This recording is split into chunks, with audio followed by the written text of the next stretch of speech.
Thank you for staying with us. We just finished talking about the power sector, and people are still talking about it. Someone asked a question. Steven says, are meter manufacturers in Nigeria producing meters that are to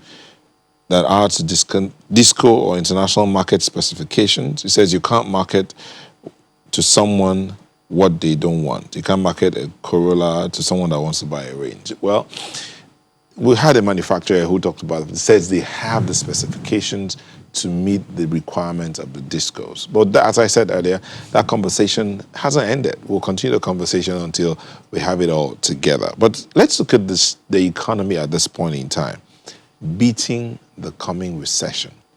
The corona pandemic has created a situation where a lot of people wonder, are we there yet? What's going to happen next? On Monday, for instance, the Bureau of Statistics, as the NBS, released a report that Nigeria's gross domestic product contracted by 6.1% year-on-year in the second quarter of 2020. Now, this generated various reactions by economists, as well as the federal government, who says they are making efforts to strengthen the economy, especially within the pandemic era. Are they taking the right steps? The policy declarations and statements, are they on point? Is it just about that? How much of awareness is trickling down to the citizenry who might be able to contribute one thing or the other, even in the pandemic? Well, Wilson Rumabo is a senior economist, Nigeria Economic Summit Group, and he joins us via Skype. Hello, Wilson. Okay, he'll join us shortly. But here in the studio, we have Oladotun Mabinuori, who's an economist. Thank you for joining us. Thank you for having me. So you heard that you heard about the release by the NBS. Yes. 6.1%. Yeah. That's heavy. Very heavy. For an economy that wasn't moving at the pace we thought it would. I mean, this year alone, we're looking at growth rate at what level? At 2.2, maximum 3.3%. About 2.5 to 3.7. Okay, so, but now instead of growing, thanks to the pandemic, there's a contraction of 6.1. Yeah. Okay, thank you for having me here once again. If you remember, 3 months ago, I was here. I think I was sitting at the other side of the studio, and I said we're here to see the effect of, the impact of COVID-19, that whatever we are seeing now is not what we should expect. So this is the impact I was talking about 3 months ago. Because in economics, there's what we call lags. These things don't come, policies don't just, even when they have implementations, policies to combat this, it doesn't happen overnight. It takes time, it drags before it starts seeing the effect. So we have been struggling since 2016 with growth. For even the growth that we've been having since 2016, we went to recession 2016 when we came out 2017, and the growth has always been below population growth rate. Our population growth rate has always been 3%. So we've always been having 1.18, 1.8, 2% population, economic growth. That means our economic growth has actually been negative. But it will be positive if it is higher than population growth rate. Then 2018 came. There was a report released by World Bank in April this year about Nigeria that we should expect 3.4 contraction in our GDP. And in May this year again, they released another one. Sorry, June this year, they released another one that should be 5.4. But unfortunately, it came out a few days ago, and it became 6.1%. It is not unexpected, because if you study the economy very well, you realize that so many things you have not been doing correctly for a while. So this growth coming at this juncture, this negative growth coming at this juncture, shouldn't meet us as a surprise. It's something we should be ready to face. And it's not only the growth rate we should look at as far as this economy is concerned. There are so many things, other microeconomic variables we should look at. One of them, two of them, majorly, you're welcome, that should be what are not opposite, so to speak. There should be a trade-off between them. There are unemployment and inflation. Because according to Phillips Corp, there should be a trade-off. When one is going up, one comes down. When one is coming down, one goes up. In Nigeria right now, we have both of them increasing. Our inflation grew from 12.56% to 12.82%. Our unemployment grew from 23% to 27.1%. So unemployment is growing, inflation is growing. We call them the evil twin. No economy balances by managing the two, because there should be a trade-off between the two. So we have a lot of problem on ground already. So this now margin joining it. Then again, not too long ago, the issue of crashing currency joined them. So it became the trilemma. We're having inflation, we're having unemployment, our currency is falling. Just last week, the Nigeria's CBN pegged the exchange rate, official exchange rate to 396 naira. So that means exchange rate is still falling. I mean, our currency is still falling. Then this not joining the game become what they call the quadrilemma. We have inflation that we're battling with. We have unemployment that is rising. We have falling naira. Then the economy is contrasting. So it is we can't talk ourselves out of the problem we walked into. We walked into this problem. We should also walk out of it. So government should have what they call deliberate policies, both fiscal and monetary, to combat whatever we have on ground right now. Deliberate policies, issue. fiscal and monetary, Yes. to come out of this. Yeah. Well, we've been joined by Wilson Erumebo, who is a senior economist in the Nigerian Economic Summit Group. Thank you for joining us, Wilson. Thank you. Thank you. Okay, so you heard Dotun talk about the things that continue to dip. He talked about the population growth rate over time, which has stayed at over 3%, but our economy has been growing since 2016, for instance, between 1% and max 2.5%. And that, in other words, has been growing in negative.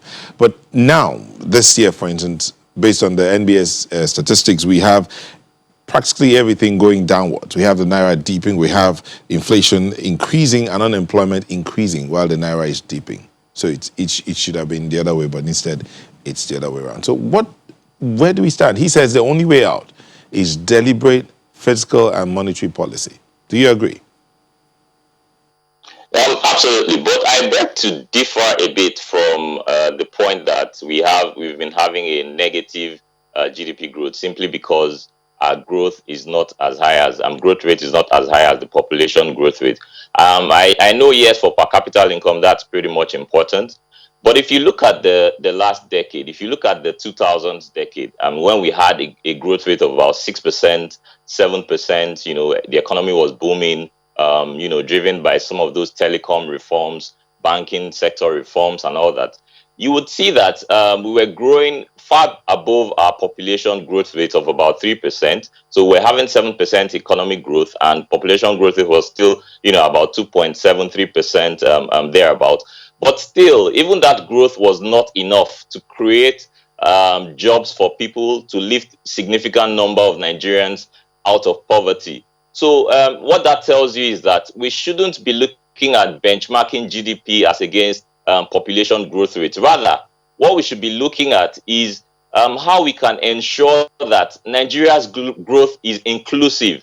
By inclusive, I mean you have a growth era that creates opportunities for Nigerians. As the economy is increasing, or as economic output is increasing, you have many Nigerians who are working. You have many Nigerians who can engage in skills, provide skills to one or two people and earn income as a result of that. So I think, there's a lot.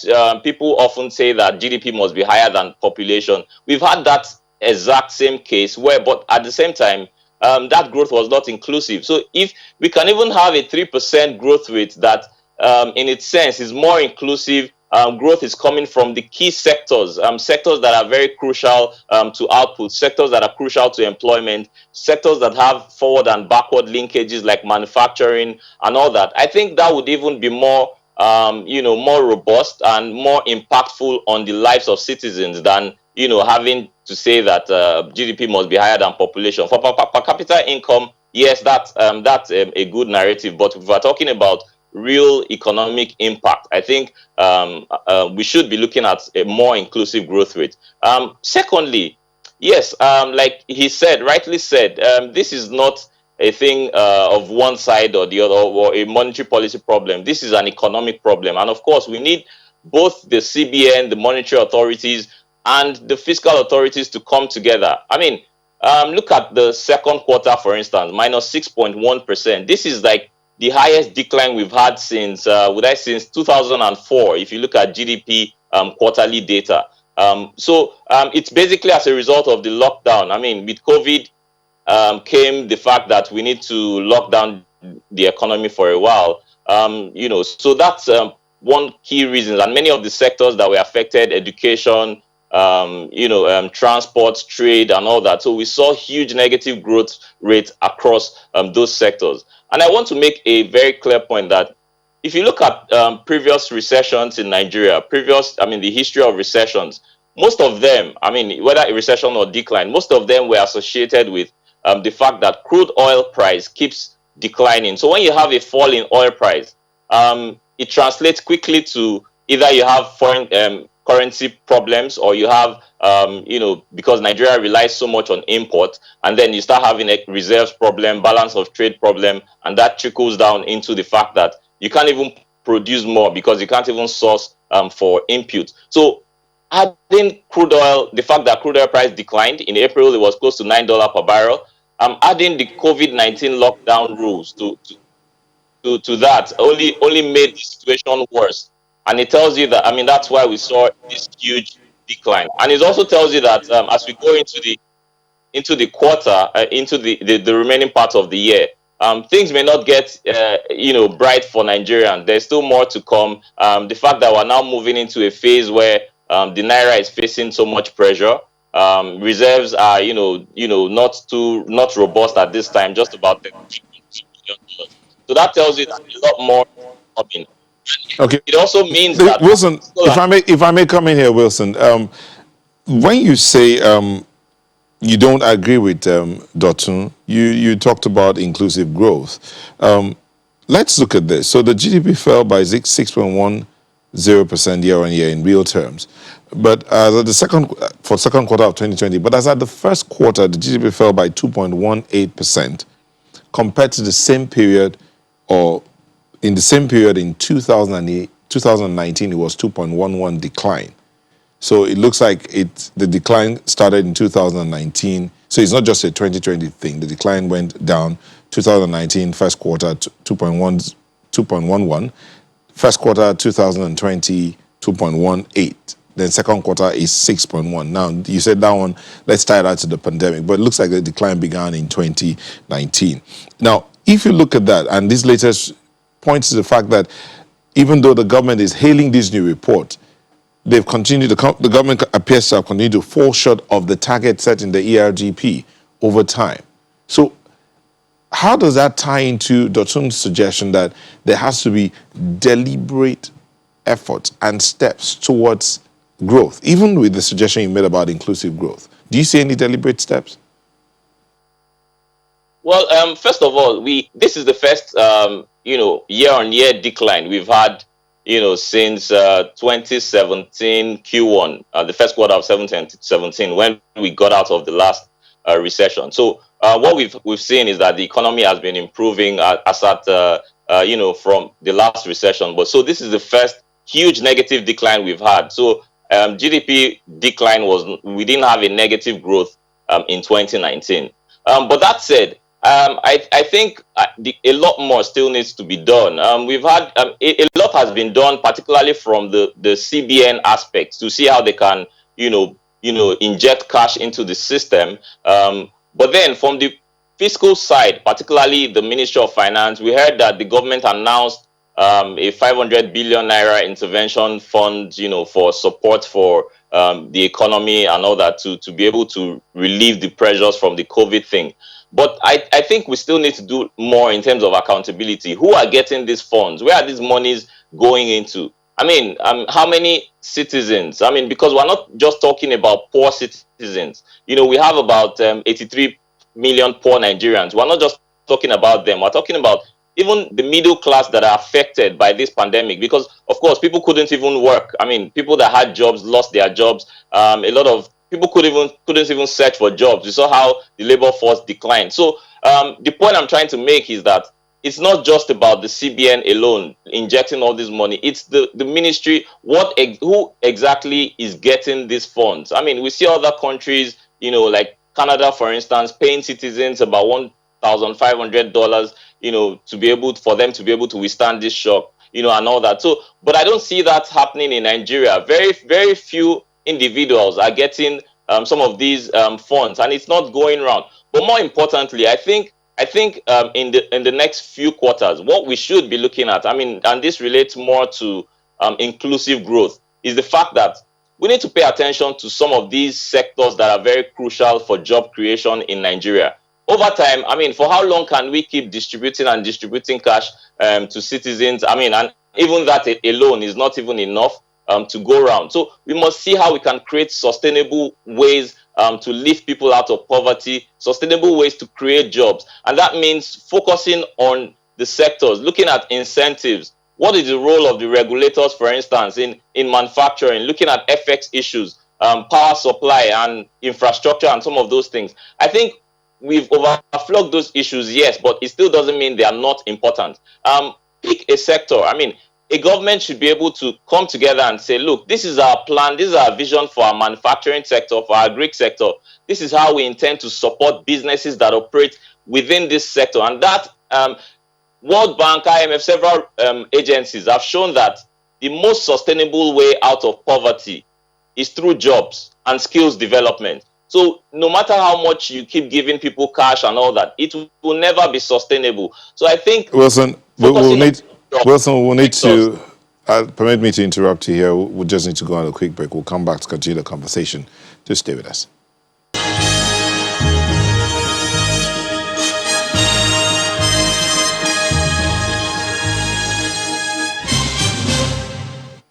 Thank you for staying with us. We're discussing the Nigerian economy. Festus Akimboyewa says the damage done by our economy by COVID-19 is huge, but not as bad as countries like the UK and South Africa. Our economy can recover quickly because the federal government appears to be getting the immediate economic response right. Wilson, yes, Wilson also said the same thing, but you appeared not to agree with what Wilson said and what Festus is saying here. You said you need to see more deliberate steps, more deliberate action. Wilson's talked about inclusive growth and diversification coming from Festus. What do you think? Okay. Just as Wilson said the other time, population growth and... in contrast to what he said, actually, I'll still maintain my stand. Population growth plays a vital role in measuring economic growth. Because anytime the growth in an economy is below population growth, number one, per capita income declines. And if you are just looking at GDP, the only way GDP gets to every individual is through per capita income. So if we could agree that increase in population being above GDP means per capita income to decline, that means our welfare, and a good measure of welfare is per capita income. So it means our welfare is declining, despite the fact we are seeing the growth. We are seeing growth in our GDP. And again, the growth we have experienced in the last, pre-2014 is what we call, pre-2015, before we went into recession in 2016, is what we call jobless growth. In case people are losing their jobs and economy is growing, that means technology is driving the economy. And if you check the area where telecommunication industry start booming in Nigeria, they send some people packing, especially people that are doing traditional jobs. We know not people that lost their job as a result of invention of technology, that is MTN and co coming to the economy. But if you also look at it on the other side, their contribution to the economy is huge, to the point that it's even recorded in GDP. So economy will surely grow. That was called the jobless growth. Economy is growing, people are losing their jobs. But at this juncture, we have gone beyond that jobless growth. It's a serious issue we're having right now, and it will be good to handle it seriously. This is not time for government to play politics on the palliatives they are giving, on what have you. Now, if you check the GDP of Nigeria, for instance, 70% of our GDP, consumption account for 70% of our GDP. And if you check component of GDP, you're looking at consumption, investment, government spending, and international trade. Then consumption accounting for 70%. That means whatever affects consumption affects 70% of whatever happens in GDP, because that is the major exogenous variable we are looking at here. So for 3-4 months now, people have been home. Consumption is not as the way we used to have it. Companies that they rely on this consumption in terms of their own sales, because if what somebody is consuming is what somebody is buying, then they have closed down shops, they have closed down manufacturing units, then the economy is going down. So it is time for government to work on that consumption part of our GDP. If consumption can rise again, and again, this is a civil service economy. If consumption can rise again by either deliberate attempt or whatever attempt government wants to use, either monetary or fiscal, then we can bounce back to reality. Because if care is not taken making. After two successive decline in GDP, which is recession, we have not even entered recession now. So when the second next quarter comes and it's also negative, two consecutive decline in GDP is what makes a successful decline in a quarter report that makes us enter recession. And if you continue for 4 to 6 quarter, then we enter depression. And depression is not what we should even look at. So this is time for us to combat this now, possibly reduce the negative rate, so that when next third quarter from now will be released, then it turns positive. So and not just turning positive above the GDP, our population growth rate. If population is moving at 3%, we need more than 3% growth in population for us to say, okay, we're having inclusive growth. And having inclusive growth is not by talking. We have to work it. Government needs to seriously embark on even technology. We're having technology unemployment here. We also need to talk about technology employment also. How do we use technology to combat the kind of unemployment we have right now? Because there are so many types of unemployment we are looking at, and about 3 of them are currently bedeviling Nigeria. For instance, structural unemployment is there, cyclical unemployment is there, then technological unemployment is one of the things we are having right now. So those 3 unemployment, government should have deliberate attempts to tackle each of them one after the other. I like the fact that you're enumerating the deliberate steps you're asking government to take. One is on tackle unemployment, yes. the different types of unemployment yes. that we have. But when Wilson talked about inclusive growth, he got to a point where he talked about CBN inserting cash into the system. But he asked the question, where the money is going to? So, if you remember also, the last time I was there also, I also said, I am not a pro-cash palliatives. This is what I'm saying. You don't just give people money, because money doesn't solve problem. Money doesn't take us out of just giving money for the sake of giving money. The money has to be directed towards a particular purpose. If you are giving money to increase people's skills, if you are giving them money to increase their employability, if you are giving them money to do that, instead of giving money to buy goods and services, for instance, another thing you can do is government can spend money on manufacturers by reducing their cost of production, creating what they call increasing the ease of doing business in the economy. By doing all those things, price of goods and services will come down. But you see, you know the recent directive of the president. We talked about it before this segment about power. Yes, sir. Isn't that a step in the right direction? Yeah, it's a very good step. Power, transport, and the likes. They are right step in the right direction that we should take. For instance, I think recently we hit the highest electricity supply in Nigeria, about 5,300 and something megawatt, which is the highest in recent time. So if we can continue in that direction, and that's what I was talking about, cost of doing business. If you have maybe 10,000 megawatts electricity generation in Nigeria, for instance, and manufacturing firms are getting it at almost at affordable prices, the cost of running generator will be out of it. Then cost of doing business will come down. Then price of goods and services will come down. People will be able to afford the goods being produced. Then the economy will bounce back. So it's not just direct palliatives. If you give people money and there's even no goods to buy, that will lead to what they call demand pull inflation. So we can't try to correct one while creating another problem. Do you understand? So government should be very, very deliberate, and not just being deliberate, should be very, very focused and directional at this juncture. If I'm tackling this, how am I handling this? If I'm handling this, how am I handling this? But not just giving money to people out there. It doesn't solve it. In fact, it will deepen the growth rate and the negative side more. Okay, Wilson, government should be very, very deliberate, not just giving out cash, not just inserting the cash. I know you asked that question. Who is getting these funds? There is the agricultural incentive, there's money for agriculture, there's money for rice, there's money for different things. And now we'll hear about the policy for power, where they are getting some kind of waiver, custom levy waiver for those who are manufacturing meters, so that Nigerians get metered all over. Are these steps deliberate enough? Are they inclusive enough? Well, I think no. I mean, to give a straight answer, I think we can still do a lot more, particularly if we're talking about inclusive growth. I agree with the last part that my good friend cited, where he said it's not just about doling out cash to people, because even in other countries, I mean, and generally even in economic theory and all that, you can't.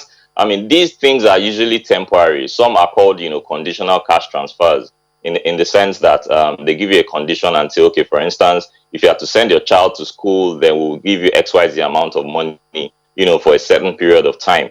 But giving out cash can never and cannot, revive an economy and, create, that much opportunity, because even the government is facing severe pressure in terms of revenues. If you look at the fact that we don't even have as much savings, I mean, the ECA is depleted, the reserves $35 billion and all that, compared to other oil producing countries who are, way far behind. So I think what we should be looking at, and if we're talking about inclusive growth, it's more on incentives for businesses, incentives, and not just businesses. I think this should be targeted, particularly at the crucial sectors. Sectors like power, like you cited earlier, and more importantly, I think manufacturing still remains, a sector that that has suffered for Nigeria for so long. And it's even very much important that now we start looking at some of these sectors to revive the economy. So, for instance, in the manufacturing sector, you have about 13 subsectors. But if you look at those 13 sectors, the growth within that sector is still very skewed to food and beverage and textile and apparel. Meanwhile, you have sectors like pharmaceuticals, other subsectors like base metals, cement. Some of these sectors are very instrumental, particularly in getting other sectors of the economy to work. So I think we must be very strategic, even as we are looking at being deliberate. We must be very strategic to say, have we really done an analysis to say what sectors have very strong forward-backward linkages? What sectors have very strong link to job creation? What sector has strong link to inclusive growth? And I think we can pay more attention to that. One other thing, and I always, I think I'm becoming an advocate of trying to, of the ease of doing business thing. And one aspect of that is on regulation, our regulatory authorities. I mean, whether it's the NAFDAC, whether it's SON, whether it's customs and all that, I think our regulators need to be more pro-business. Because most times we have situations where a regulator just makes a pronouncement. He doesn't really care about the impact of that pronouncement on businesses. So we can't afford to keep going like that. I can cite so many of those cases that has happened in the last 1 year, even in the midst of a pandemic. A regulator can come and just close up your business, and whether it's through taxes, whether it's some informal charges, that are being levied on business. Those little things, little in quotes, are very crucial to determine how easy your business environment is. If we're looking at huge inflows of foreign direct investment into the country, we must be able to, we must clearly articulate how we can address some of these issues that are very critical. If there's time, the last thing I would talk about is exchange rate. I think so much we focused on CBN, which of course is very understandable. But the solution to Nigeria's FX crisis is not just in the CBN itself. It goes beyond the CBN. It should include, the Ministry of Trade, Investment, Ministry of Finance, and all that. And simply because whatever measures the CBN would introduce, selling FX to BDCs and all that, they are only temporary measures. The solution to Nigeria's FX problem is to be able to generate FX income from other sources other than oil. And that's just it. If we cannot, we need to see how we can revive the non-oil sector, increase non-oil exports. Nigeria has a very devalued currency as against the US dollars. This ideally, Dotun would explain better that it is even more at an advantage for Nigeria to export to other countries, because exports from Nigeria would become very, very cheap. You see the trade war between the US and China. It's basically, this is the underlying factors, because China is leveraging on its currency to, dominate the global market and even the US market. So I think we need to be strategic enough to decide what are the areas for non-oil exports that we can begin to develop. Yes, I wouldn't advocate for a reduction in crude oil exports, but how much can we increase non-oil export to be able to generate additional and adequate effects for the country? We are very much import dependent. We import a lot of goods. Even the manufacturing sector relies heavily on imports of inputs, agriculture, and all that. So I think we must begin to see what can we produce that is needed within the country. What can we produce that is even needed elsewhere, even in the midst of pandemics? Look at China, for instance. They recorded a positive growth in the second quarter. Why? Because they started producing massive helmets, and not helmet, apologies, the face shield, nose mask and all that, exporting to other countries. I mean, this is looking for opportunities in the midst of pandemic and trying to get your citizens to work, get to the factories, opening up businesses and all that. So I think those are the directions we need to look at. What do people need? What does the world need that we can begin to produce? Even looking at the AFTA, the free trade agreement within Africa, there's so much opportunity to export to so many African countries within the within around us, and even those within the continent. So I think a lot more needs to go into that direction rather than focusing more on palliatives. Palliatives will only be temporary. Yes, they're important, but we can even go down to say how many Nigerians even get these palliatives, and all that. So I think that's more of where we should be looking at, creating sustainable opportunities for citizens, for businesses in the economy. So I think that's what we should be looking at the moment. Okay, Wilson, thank you. Dr. Wilson he said something. I actually wrote down the question of trade and investment. And Wilson touched on it briefly, but he said you will explain. So you will need to break it down. It also says there are opportunities in the area of trade and investment. Yeah. But hold on there. Invent Nigeria says they use made in Nigeria prepaid meters in Ikeja, and they can be loaded remotely and all that. He said it appears that billing is not consistent with usage. But it also says the right policies, Nigeria can be the trade and investment hub in West Africa.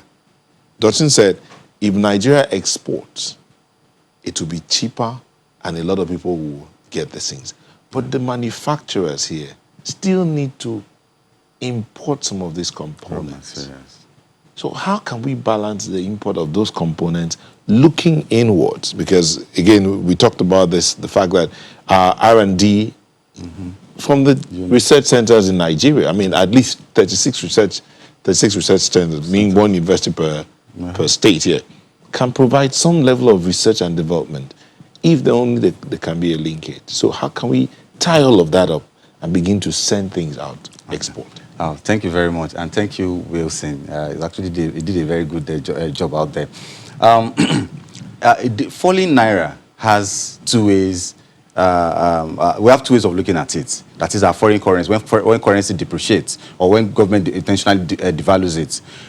One is that it makes exports very lucrative. That is, people can easily, so that means what I was selling, for instance, if I'm exporting goods worth $1 million before now, what I will get in return, if it is, as of January this year was 308 to $1, that means I will get 308 million as revenue as a manufacturer, as an exporter. But now it is 400, almost 400, 386 naira at yesterday exchange rate. It means same good, same value. If it is going out, I'll be getting 386 million as revenue from 302. So that means to a very large extent I've made more money. So it makes exports more lucrative. It makes exports more attractive. And no nation grows by importation, except you are importing strategic raw materials that you can't find substitutes here. Then the second flip of devalued currency is that it makes importation very expensive. That is what I was buying at if I'm buying goods worth 1 million naira from outside the country before, that means goods I was buying at 306 million naira before now is now 386 million to import the same quantity of goods. So as an importer, there are two things I do. I do what they call import substitution. I look for locally produced goods to substitute for what I was importing at Benicio. But the question is, do we have same quality that was bringing in from outside? Because we are looking at a very sensitive one here. I was talking about meter. Do we have enough components that will substitute what we have been importing from outside the country? If not, we'll set many houses ablaze. That's the meaning. Imagine putting default meter in about 1 million houses in Nigeria, and all of a sudden, just one button, all of them catch fire. That means that 1 million houses will burn. So we have to be very careful in terms of quality. We shouldn't sacrifice quality for just all the name of import substitution. So that means to a very large extent, some importers will still bring in some raw materials. And by bringing that in, if their product is very essential, that is, the elasticity of their product is inelastic, they will pass that to the consumer, which is called the pass-through effect. Let's look at this. We have some kind of comparative advantage. Yeah. For instance, for those who build, they will tell you, when I want to build, I use Nigerian cables. Yeah. Made in Nigerian cables. So if we have cables that are made in Nigeria, is that not to say that we can actually look at areas we have comparative advantage to focus on and manufacture for export? Sir, I think the problem in that instance is the neglect of our universities. If you check when Obama became president in 2008, in fact, if more or less like he went to the university and said, please bail us out of this problem, and decided doling out policies, products, different ways of getting out of that. That's what helped America. You know, he got a very dwindling economy and he brought it to what he handed over to Donald Trump. Same thing is what we can do. We can't neglect our university and say we want to get things out of this place. There are universities that, for instance, there are so many universities that are doing mechatronics, that are doing so many things. Very few of them in the country, both private and public universities. Go to them. Government should say, okay, please, we want to develop meter in Nigeria. We have mechatronics. Bells University is there, University of Ladoka University, they're all University of Technologies. Go to them and talk to them, please. Give us this product. We are giving you deadline between now and the next 6 months. Give us a product that will do that. Is it governments that will do that? What about the private sector going to the institutions to say, R&D for us? This is what is the endowment. You don't understand. We want to fund this in your university. Do it and give to us to manufacture. Wouldn't that be good for the school as well as for the private sector? Fine. Some private sectors are doing that. In fact, just recently, some university developed automated washing machine has been requested by some private sectors. But major thing here we are talking about is if there is a deliberate policy, even government itself, you know, government has a way of having this what they call body language. If government, for instance, partners with one university, a University of Technology, and say, please give us a meter that can, number one, stand the test of time. Standard Organization of Nigeria will certify it. So many other agencies, and again, it meets international standard. Then we're not going to what they call, and not just producing what we consume, but consuming what we produce. Because one thing is to produce, okay, Nigeria is consuming meter and I produce meter. Can we consume that meter? Because there's what we call psychology of consumption. Some people are not buying imported goods because they want to show affluence. Some are buying because, number one, of lack of trust on the domestic consumption. But if government can deliberately lead from the front and say, I want to do this, university, please give us this product, give us direction, then others can go. Then we will save the pressure on foreign reserve, on our foreign exchange, because this foreign exchange we are looking at between now and December, if care is not taken, to get even beyond 500 naira. But there are so many indices that should be in place that are not in place. Foreign remittances is dwindling. So many things are dwindling. Our oil again, which contributes about 60% of our foreign reserve. I mean, 80% of our foreign reserve and foreign exchange, and 60% of our revenue is already in problems. So it's a serious one. Thank you very much. Clinton Epic says, way back in the 80s, Nigeria was rated the highest exporter of columbite, and this is because our mining sector was working. It's time the government takes a good look at the mining sector because it is our chance of survival. Ipomosa finally says, our focus now should be local production for local consumption and exports to other countries. Simple. Thank you so much. Wilson Rumebo is a senior economist, Nigeria Economic Summit Group, who joined us via Skype, and Oladotun Mabinori is an economist who's here in our Lagos studio. Thank you so much. Thank you for having me. So as we'll be back in a moment, just stay with us.